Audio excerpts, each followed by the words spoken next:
अब बच्चा जब बिज़नेस स्टार्ट कर लिया है हमने, ठीक है, बिज़नेस स्टार्ट करने के लिए हम एक कॉन्ट्रैक्ट भी तो करेंगे ना आपस में। अब 2 पर्सन आपस में मिल के बिजनेस कर रहे हैं, so there should be some contract between them, ठीक है। So it is a what is partnership deed now? So partnership deed is a contract और agreement between the partners who will run business jointly. It can be in written or oral form, किसी भी form में हो सकता है। ये हम क्यों बंद करते हैं? पार्टनरशिप डीड हम ये एग्रीमेंट क्यों कर रहे हैं? मान लो 2 बेस्ट फ्रेंड्स हैं और वो मिलके बिजनेस कर रहे हैं, तो फिर उनको क्या ज़रूरत पड़ी है पार्टनरशिप डीड बनाने की? So in order to avoid misunderstanding occur in future, so it is important to make a partnership deed in written, ठीक है।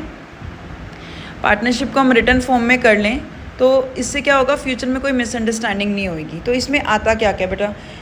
Name and address of the firm, name and address of the partners, nature of the business, किस लिए हम business कर रहे हैं, किसने कितनी कैपिटल इन्वेस्ट करी है, इंटरेस्ट ऑन कैपिटल क्या होगा, इंटरेस्ट ऑन ड्राइंग क्या होगी, ठीक है, ड्राइंग कितनी होगी, उसका इंटरेस्ट क्या होगा ड्राइंग का, सैलरी पार्टनर्स को दी जाएगी तो कितनी दी जाएगी, कमीशन कितनी होगी, ठीक है, गुडविल की वैल्यूएशन करेंगे, कौन से मेथड को यूज़ करेंगे, प्रॉफिट शेयरिंग रेशो क्या होएगी, कितनी ड्यूरेशन की पार्टनरशिप है।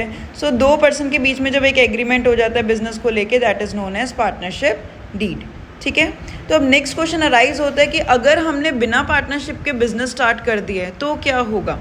सो in the absence of partnership deed nothing should be applicable. What does it mean? कि इंटरेस्ट ऑन कैपिटल नहीं देंगे, इंटरेस्ट ऑन ड्राइंग नहीं मिलेगी, सैलरी नहीं देनी, कमीशन नहीं देनी, profit sharing ratio automatically equal हो जाएंगी। वेदर एक ने 5 लाख डाले हैं, एक ने 1 लाख डाला है, profit sharing ratio will be equal because it is in the absence of partnership deed.